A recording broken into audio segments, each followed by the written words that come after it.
ઇડલી, ઢોસા, વડાને ટક્કર મારીને તેવો ઇન્સ્ટન્ટ, ટેસ્ટી, ચટપટો અને ખાસ ગરમીને ધ્યાનમાં રાખી ઝંઝટ વગરનો નાસ્તો આજે આપણે બનાવશું. આ નાસ્તો એટલો સરળ છે કે નથી લોટ બાંધવાનો, નથી કાંઈ બાફવાનું, નથી પલાળવા પીસવાનું. જ્યારે પણ ચટપટું ખાવાની ઈચ્છા થાય ત્યારે બસ મેન 2 વસ્તુથી તમે આને બનાવી અને એન્જોય કરી શકો છો.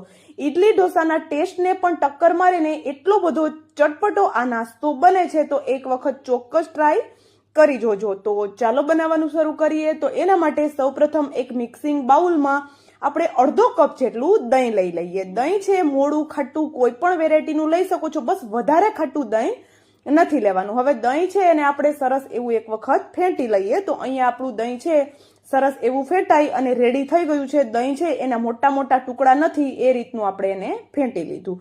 હવે એમાં સૌપ્રથમ તો આપણે સ્વાદ પ્રમાણે મીઠું એડ કરી દઈએ. જો આ નાસ્તો છે એકદમ ઇન્સ્ટન્ટ બને છે અને ખાવામાં એટલો ચટપટો છે કે તમે વારંવાર બનાવશો, એ વાતની હું ગેરંટી આપું છું. તો અહીંયા આપણે દહીંની સાથે જ અડધી ચમચી જેટલી ખાંડ એડ કરી દીધી અને 2 ચપટી જેટલા માત્ર ખાવાના સોડા એડ કરવાના છે. ખાંડ છે એ આપણે આપણા નાસ્તાનો કલર સારો આવે એના માટે અને સાથે ટેસ્ટ પણ બેલેન્સ થાય એના માટે માત્ર અડધી ચમચી જેટલી જ એડ કરવાની છે. હવે બધી વસ્તુને એકદમ સરસ એવી દહીંને એક જ ડાયરેક્શનમાં ફેરવી અને આપણે મિક્સ કરવાની છે.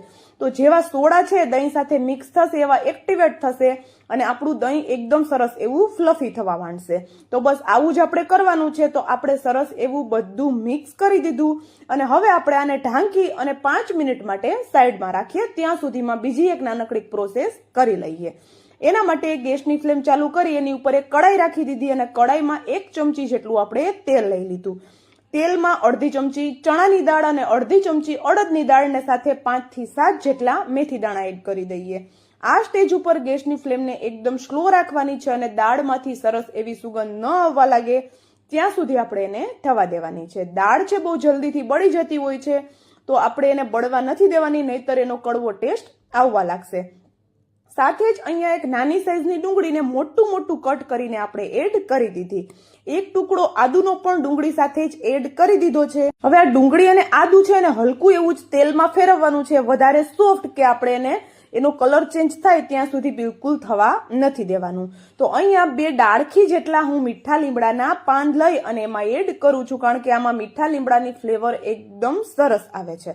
તો થોડા ચડિયાતા જ મેં મીઠા લીમડાના પાન એડ કરી દીધા અને મીઠા લીમડાના પાનને પણ ડુંગળી સાથે હલકા એવા આપણે તેલમાં ફેરવી લેવાના છે. તો અહીંયા આપણી બધી વસ્તુ છે હલકી ફેરવાઈ ગઈ એટલે આપણે એમાં એક મોટી સાઈઝનું ટમેટું એના પણ બારીક ટુકડા કરીને એડ કરી દીધા અને એક ટુકડો આંબલીનો એડ કરી દીધો. અહીંયા તમે આંબલી ન ખાતા હોય તો સ્કીપ કરી શકો છો, પણ ટ્રેડિશનલી આમાં આંબલીનો જ ઉપયોગ થાય છે અને એનો ટેસ્ટ જ સરસ આવે છે. આંબલીની જગ્યાએ અડધા લીંબુનો રસ તમે એડ કરી શકો છો. હવે અહીંયા આપણે જેટલું તીખું જોઈએ એ પ્રમાણે લાલ મરચું પાવડર એડ કરીએ અને સ્વાદ પ્રમાણે મીઠું એડ કરીએ. 1 ચમચી જેટલું આપણે ધાણા જીરું પાવડર અને નાની અડધી ચમચી જેટલી આપણે હિંગ એડ કરી દઈએ.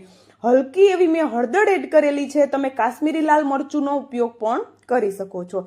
સાથે મસાલા બળે નહીં અને આપણા ટમેટા અને ડુંગળી છે હલકા સોફ્ટ થઈ જાય એ માટે આપણે અહીંયા 2 થી 3 ચમચી જેટલું પાણી એડ કરી દીધું અને ઉપરથી આપણે આને કવર કરી દઈએ અને હલકા એવા બધી વસ્તુને સોફ્ટ થવા દેવાની છે. એક આ રેસીપીની ખાસ વાત એ છે કે અગાઉ કોઈ તૈયારી વગર જ તમે ઇન્સ્ટન્ટ આને બનાવી શકો છો અને નાના મોટા બંનેને પસંદ આવે ને એવો ટેસ્ટ આનો બને છે. તો જો તમે આ રેસીપી ક્યારેય ટ્રાય ન કરી હોય તો મારા કહેવાથી એક વખત ચોક્કસ ટ્રાય કરજો, તમારી ઘરે પણ બધાને ખૂબ પસંદ આવશે. તો બસ 1 મિનિટ પછી જોઈએ છીએ તો ટમેટા અને ડુંગળી હલકા સોફ્ટ થઈ ગયા છે, પ્રોપર કુક કરવાની જરૂર નથી રહેતી. તો આપણે ગેસની ફ્લેમ બંધ કરી દઈએ અને આ જે આપણે વઘાર કર્યો એને હલકો એવો ઠંડો થવા દઈએ. તો ચાલો એ ઠંડો થાય છે ત્યાં સુધીમાં આપણે દહીં જોઈ લઈએ. તો દહીં જોઈ શકો છો એકદમ સરસ એવું ફૂલી ગયું છે. જો હું તમને નજીકથી પણ બતાવી દઉં તો સોડાના લીધે એકદમ સરસ એવું દહીં છે ફ્લફી થઈ ગયું છે. તો બસ આવું દહીં થઈ જાય એટલે સમજવાનું કે આપણો જે નાસ્તો બને છે પરફેક્ટ એવો બનીને તૈયાર થવાનો છે. હવે એમાં આપણે અડધો કપ જેટલો મેંદો એડ કરી દઈએ અને સેમ એ જ કપથી અડધો કપ ચોખાનો લોટ લીધો છે. જો તમે મેંદો ન ખાતા હોય તો આરામથી સ્કીપ કરી શકો છો, ખાલી ચોખાના લોટથી પણ આ નાસ્તો બની જાય છે. પણ ટ્રેડિશનલી આમાં મેંદાનો ઉપયોગ થાય છે એટલા માટે મેં લીધેલો છે.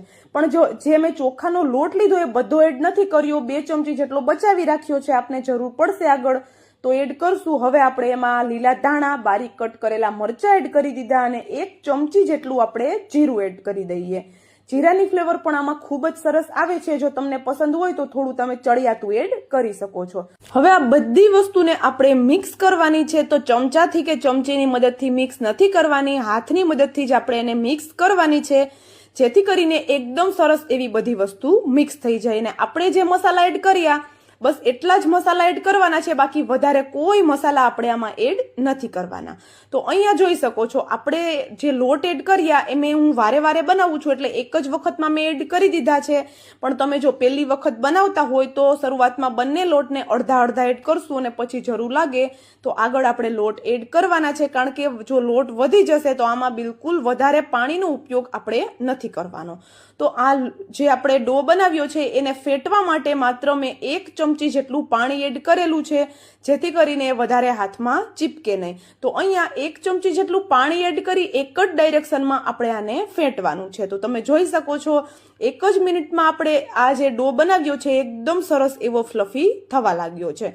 તો વધારે નથી ફેટવાનું, બસ માત્ર 1 જ મિનિટ ફેટી લઈશું એટલે આપણો નાસ્તો એકદમ જાળીદાર બનશે અને મોઢામાં મૂકતા ઓગળી જાય એવો ટેસ્ટી બનવાનો છે. અને આપણે કેવો થીક એવો ડો બનાવ્યો છે એ તમે જોઈ શકો છો. વધારે ડો છે એને પાતળો નથી કરવાનો બિલકુલ, કે વધારે ઘટ પણ નથી રાખવાનો. આવો થીક એવો આપણે એનો ડો બનાવીને રેડી કરવાનો છે. તો ચાલો આપણે ડો છે એને ફેટી અને રેડી કરી લીધો. તો આપણે એને ફરી પાછો 5-1 મિનિટ માટે સાઈડમાં રાખીએ. 5 મિનિટનો ટાઈમ ન હોય તો 1 થી 2 મિનિટ માટે આપણે એને રાખી દઈએ, અને બિલકુલ ટાઈમ ન હોય તો સીધો નાસ્તો પણ તમે એનો બનાવી શકો છો. પણ અત્યારે હું એને થોડી વાર સાઈડમાં રાખી દઉં અને ત્યાં સુધીમાં આપણે એક મિક્સરનું જાર લઈ લઈએ અને આપણે જે વઘાર કરીને રાખ્યો હતો ડુંગળી ટમેટા વાળો તે એડ કરી દઈએ. હવે એમાં જરૂર લાગે એટલું પાણી એડ કરી અને ચટણીને આપણે પીસી લેવાની છે.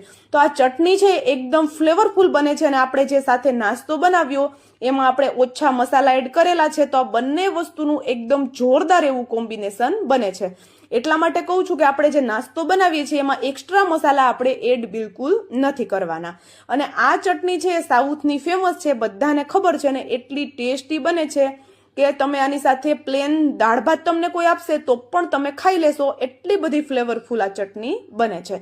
તો તમે આ ચટણીને થીક રાખી શકો છો, પાતળી બનાવી શકો છો, તમારી રીતે તમે આને એડજસ્ટ કરી શકો છો. ચટણી પીસી એટલી જ વાર આપણે આને રેસ્ટ આપ્યો છે, પછી આપણે ખોલી અને જોઈએ છીએ તો એટલી જ વારમાં આપણો જે ડો છે હલકો હલકો ફૂલી ગયો છે. તો ફરી પાછો એક વખત મિક્સ કરી લઈએ અને હવે આપણે આમાંથી નાસ્તો તળવાનો છે. તો નાસ્તો તળવા માટે મેં અહીંયા પહેલેથી તેલ ગરમ થવા માટે રાખી દીધું હતું ને આ રીતે વાટકીમાં આપણે પાણી ભરીને રાખવાનું છે. હાથ છે એને પાણીવાળો કરતું જવાનું છે અને આપણે જે ડો બનાવ્યો છે એમાંથી આ રીતે ડોના નાના નાના બોલ્સ આપણે તેલમાં મૂકવાના છે. જે રીતે આપણે ભજીયા પાડીએ સેમ એ જ પ્રોસેસ કરવાની છે. બસ આપણો હાથ છે થોડો વધારે તેલની નજીક લઈ જવાનો છે, જેથી કરીને આપણો નાસ્તો છે એકદમ સરસ એવો ગોળ બને. હવે એક બેચમાં જેટલા આપણા ભજીયા આવે કે બોલ્સ આવે એટલા આપણે છૂટા છૂટા પાડી લઈએ અને આ રીતે થોડી જ વારમાં આપણે એની સાઈડ ચેન્જ કરી લેવાની છે. તો તમે જોઈ શકો છો આપણે જ્યારે બોલ્સ મૂક્યા તેલમાં ત્યારે એકદમ નાના હતા અને અત્યારે સરસ એવા એ ફૂલવા લાગ્યા છે, એકદમ અંદરથી જાળીદાર બને છે અને આપણે આને તળ્યા છે છતાં બિલકુલ એક્સ્ટ્રા તેલ એ નથી પીતા કે બિલકુલ ઓઇલી નથી બનતા. તો ગરમીમાં પણ તમે આને આરામથી બનાવી શકો છો. તો અહીંયા જોઈ શકો છો બોલ્સ છે એનો કલર હવે ચેન્જ થવા લાગ્યો છે. તો ગેસની ફ્લેમ આપણે મીડિયમ કરી એકદમ સરસ એવો એનો ગોલ્ડન કલર ન આવી જાય ત્યાં સુધી આપણે એને તળાવવા દઈશું. તો જોઈ શકો છો અહીંયા આપણા બોલ્સ છે એનો કલર એકદમ સરસ એવો ચેન્જ થઈ ગયો છે અને એકદમ ફૂલેલા અને એકદમ ગોળ ગોળ આપણા બોલ્સ બનીને તૈયાર થઈ ગયા છે. તો જો આપણે એને હવે તેલની બહાર કાઢી લઈએ સેમ એ જ પ્રોસેસથી બીજો નાસ્તો પણ તળી લેવાનો છે. તો આપણો અહીંયા નાસ્તો તૈયાર છે. વિડીયો થોડો પણ પસંદ આવ્યો હોય તો લાઇક, શેર અને સબસ્ક્રાઇબ કરવાનું બિલકુલ નહીં ભૂલતા અને સાથે મને કોમેન્ટ કરીને પણ જરૂરથી જણાવજો કે તમને મારો આ વિડીયો કેવો લાગ્યો. તો હવે મળશું આવા જ એક નવા વિડીયો સાથે. ત્યાં સુધી જય શ્રી કૃષ્ણ.